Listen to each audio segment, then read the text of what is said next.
Te voy a leer un libro. Es un podcast dedicado a los amantes de las buenas historias de la literatura. Tan solo siéntate y escucha, porque te voy a leer un libro.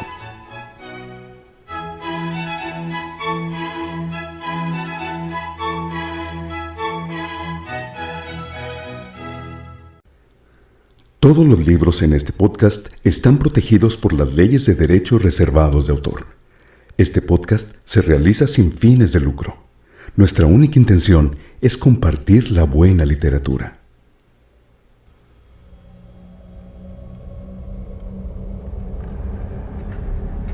La mujer de negro, de Susan Hill.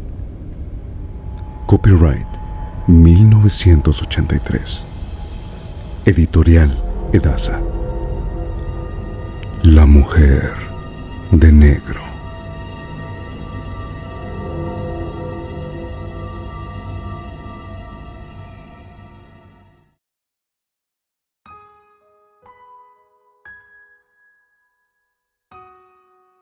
Capítulo 7. El señor Jerome se asusta. Desperté y vi de nuevo el dormitorio agradable e iluminado por la intensa luz solar del invierno. Presa de un gran agotamiento y de cierta amargura, comparé mi estado de ese momento con el de la mañana anterior, cuando había dormido tan bien, había despertado renovado y saltado de la cama impaciente por iniciar la jornada. ¿Había pasado solo un día? Me sentía como si hubiese viajado muy lejos, como si en espíritu, aunque no temporalmente, hubiera experimentado muchas cosas y como si mi interior, hasta entonces plácido y asentado, hubiese sufrido tantas sacudidas que tuve la impresión de que habían transcurrido varios años. Me sentí pesado, con dolor de cabeza, agobiado, cansado y abatido. Tanto mis nervios como mi imaginación estaban deshechos. Un rato después me obligué a levantarme, ya que era imposible que me sintiese peor que tumbado en una cama que me resultaba tan llena de grumos e incómoda como un montón de sacos de patatas. En cuanto abrí las cortinas, vi el cielo intensamente azul. Me di un baño caliente y puse la cabeza y la nuca bajo el grifo de agua fría. Me sentí menos descompuesto y deprimido, más animado y capaz de pensar de forma ordenada en la jornada que tenía por delante. Durante el desayuno descubrí que tenía más hambre de la que me imaginaba y me planteé las diversas alternativas. La víspera me había mostrado inflexible y no habría tolerado la más mínima oposición. No quería nada que ver con el Lil Marsh y los asuntos de la señora Drablow, por lo que enviaría un telegrama al señor Bentley, dejaría las cuestiones en manos del señor Jerome y cogería el primer tren a Londres. En pocas palabras, me disponía a huir. Pues sí, con la brillante luz del día comprendí que esa era mi posición. No me sentí particularmente culpable de la decisión tomada. Me había llevado un susto de muerte. Supuse que no era la primera persona que huía de los riesgos y los peligros físicos, aunque tampoco tenía motivos para considerarme notoriamente más valiente que los demás. Las otras cuestiones resultaban más aterradoras en virtud de que eran intangibles, inexplicables, indemostrables y me afectaban profundamente.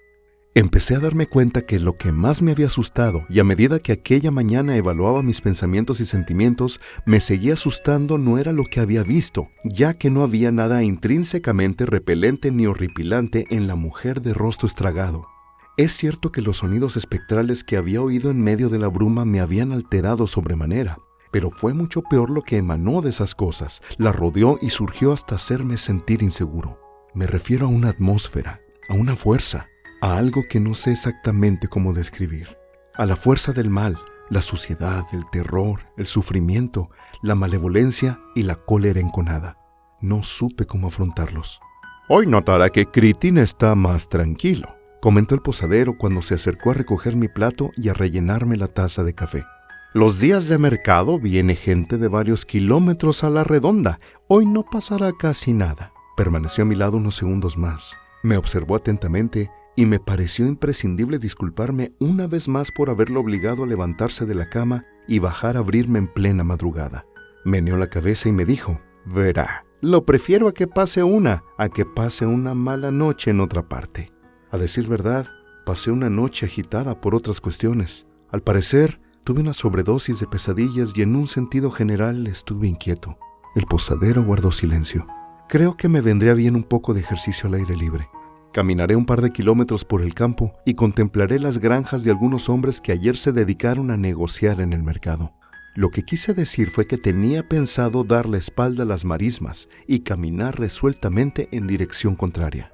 La caminata será ligera y agradable, pues el terreno es totalmente llano. Si le apetece montar a caballo, podría llegar más lejos. Vaya, en mi vida he montado a caballo y debo confesar que hoy no estoy de humor para empezar.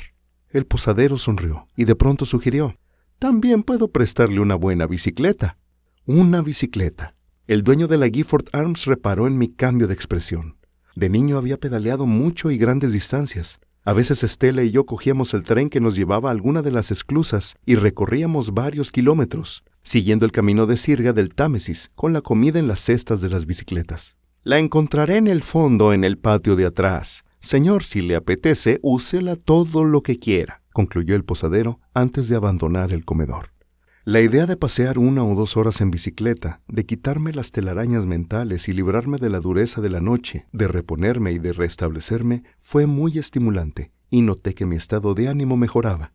Además, no tenía intención de huir. Decidí que iría a hablar con el señor Jerome. Se me había ocurrido pedirle ayuda para organizar los papeles de la señora Drablow.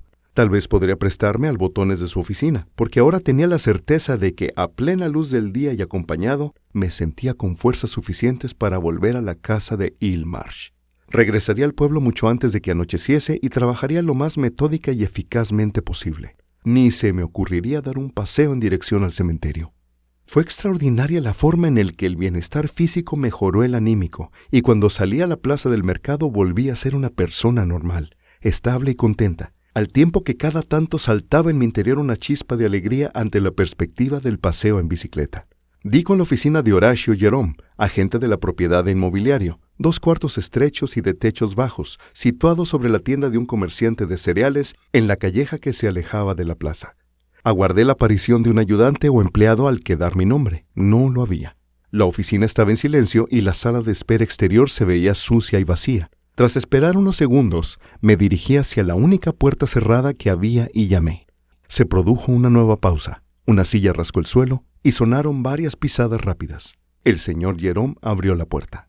En el acto quedó claro que mi presencia no le gustó lo más mínimo. Su rostro adquirió la expresión cerrada y mortecina de la víspera. Titubeó incluso antes de hacerme pasar a la oficina y me lanzó miradas de soslayo antes de apartar rápidamente la vista y clavarla en un punto situado por encima de mi hombro. Esperé, supongo que para darle tiempo a que me preguntase cómo me había ido en la casa de Hillmarsh.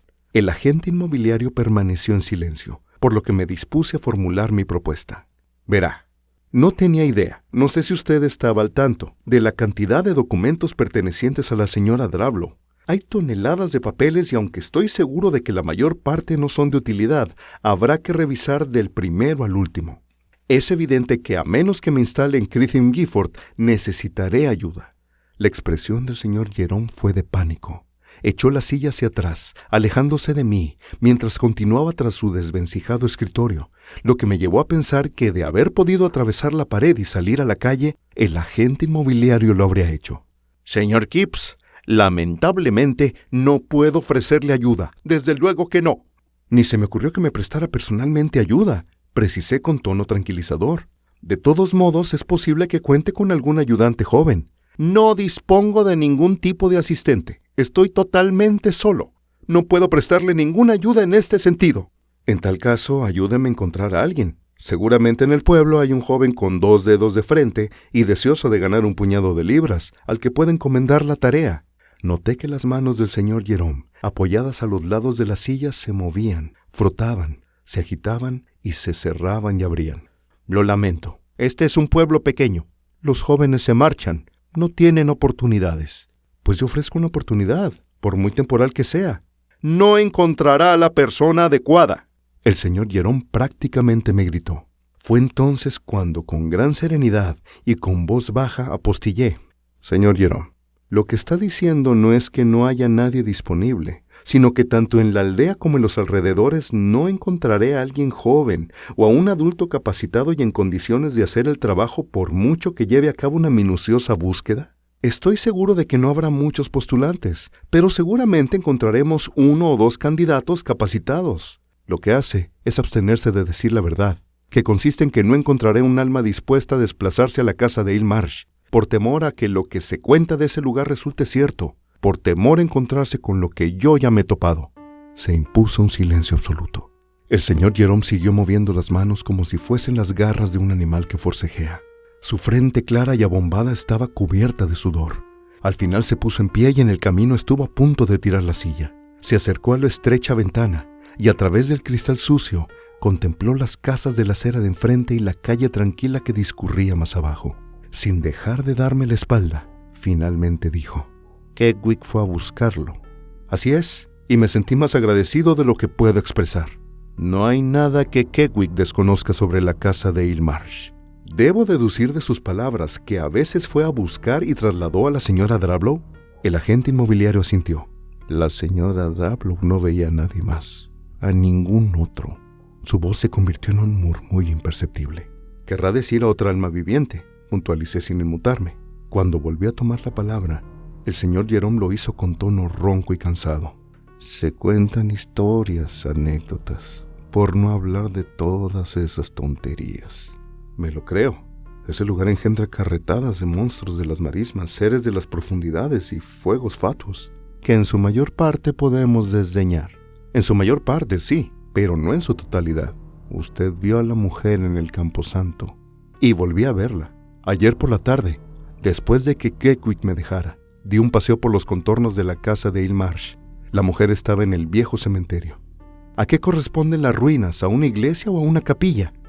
En el pasado, mucho antes de que se construyese la casa, en la isla había un monasterio, una comunidad reducida que se aisló del resto del mundo. Hay registros de su existencia en los anales del condado. Hace siglos que lo abandonaron y terminó por convertirse en una ruina. ¿Y el cementerio? Se empleó, se utilizó posteriormente, contiene unas pocas tumbas. ¿De los Drablow? De pronto el agente inmobiliario se volvió y me miró. Su cara había adquirido una palidez grisácea y enfermiza, y me percaté de lo mucho que nuestra charla lo había afectado y de que probablemente no quería continuar. Me quedaban cosas por organizar, pero decidí que de momento abandonaría el intento de colaborar con el señor Jerome y telefonearía directamente al señor Bentley a Londres. Para llamar a mi jefe, tenía que regresar al hotel. Señor Jerome, no estoy dispuesto a milanarme por uno ni por varios fantasmas. Fue desagradable y reconozco que me alegraré de encontrar un compañero con quien compartir las tareas en la casa. Lo cierto es que hay que llevar a cabo ese trabajo. Dudo que la mujer de negro tenga algo contra mí. Me pregunto, ¿quién era? ¿Quién es? Reí, pero el sonido sonó totalmente falso. Ni siquiera sé cómo llamarla. Intenté quitarle hierro a algo que ambos sabíamos que era muy grave. Intenté pasarlo por alto, por insignificante y puede que hasta por inexistente. Se trataba de algo que nos había afectado tan profundamente como cualquier otra experiencia trascendental que hubiéramos sufrido a lo largo de la vida, ya que nos arrastraba al borde mismo del horizonte en el que la vida y la muerte se encuentran. Debo afrontarlo, señor Jerome. Uno debe afrontar estas circunstancias. Incluso mientras hablaba noté que en mi interior nacía una nueva determinación. Yo decía lo mismo en otros tiempos. Su temor solo contribuyó a reforzar mi decisión. ¿Qué era lo que había debilitado y quebrado? ¿Una mujer? ¿Unos ruidos? ¿Acaso se trataba de algo más que tenía que descubrir por mí mismo? Supe que si se lo preguntaba, se negaría a responder, y por añadidura, dudé de querer conocer las historias aterradoras y extrañas de las experiencias que el nervioso señor Jerome había vivido en la casa de Hill Marsh. Concluí que, si quería llegar al fondo de la cuestión, solo debería basarme en las pruebas que me ofrecían mis propios sentidos. Después de todo, quizá fuera mejor no contar con un ayudante. Me despedí del señor Jerome y antes de salir, comenté que lo más probable es que no volviese a ver a la mujer ni a otros visitantes peculiares en casa de la difunta señora Drablow. Le suplico que no lo haga, pidió el señor Jerome, y me estrechó con fuerza la mano al tiempo que le estrechaba. No se preocupe, repliqué, me esforcé en adoptar un tono despreocupado y alegre, y bajé la escalera con paso ligero, dejando al señor Jerome inmerso en su angustia. Volví a la Gifford Arms y en vez de telefonear, escribí una carta para el señor Bentley. Le describía la casa y el acervo de papeles, y le explicaba que tendría que quedarme más de lo previsto y que esperaba tener noticias suyas y prefería que regresara inmediatamente a Londres y disponer otra solución. También hacía un comentario ligero sobre la mala fama de la que la casa de Hillmarsh gozaba en la zona y añadía que tanto por ese motivo como por otros más corrientes me costaría encontrar un ayudante, si bien estaba dispuesto a intentarlo. De todas maneras, el asunto debía terminarse antes de que acabara la semana y me ocuparía de enviar a Londres todo lo que me pareciese importante. Dejé la carta sobre la mesa del vestíbulo para que la recogiesen a mediodía y salí a buscar la bicicleta del posadero, un vehículo de buena factura y chapado a la antigua, que encima de la rueda delantera tenía una gran cesta, muy parecida a la que los repartidores de carne empleaban en Londres. Monté, pedaleé para cruzar la plaza y me alejé por una de las calles laterales en dirección a campo abierto. Hacía un día ideal para pasear en bicicleta, lo bastante frío como para que el viento me quemase las mejillas y lo bastante claro y despejado como para ver hasta muy lejos en ese paisaje llano y abierto. Me proponía pedalear hasta la aldea siguiente, donde abrigaba la esperanza de encontrar otra posada rural en la que disfrutar de un almuerzo a base de pan, queso y cerveza, pero al llegar a la última casa no pude resistir el impulso extraordinariamente intenso de mirar hacia el este en lugar de hacia el oeste, donde habría avistado granjas, tierras de cultivo y los techos lejanos de una aldea. Hacia el este estaban las marismas plateadas, rutilantes y gesticulantes, y el cielo se veía claro a la altura del horizonte, donde descendía hasta el agua del estuario. De las marismas me llegó una suave brisa con aroma salitroso. Incluso desde esa distancia percibí su misterioso silencio, y nuevamente su belleza obsesionante y extraña desató una reacción en lo más profundo de mi ser. No podía huir de ese lugar.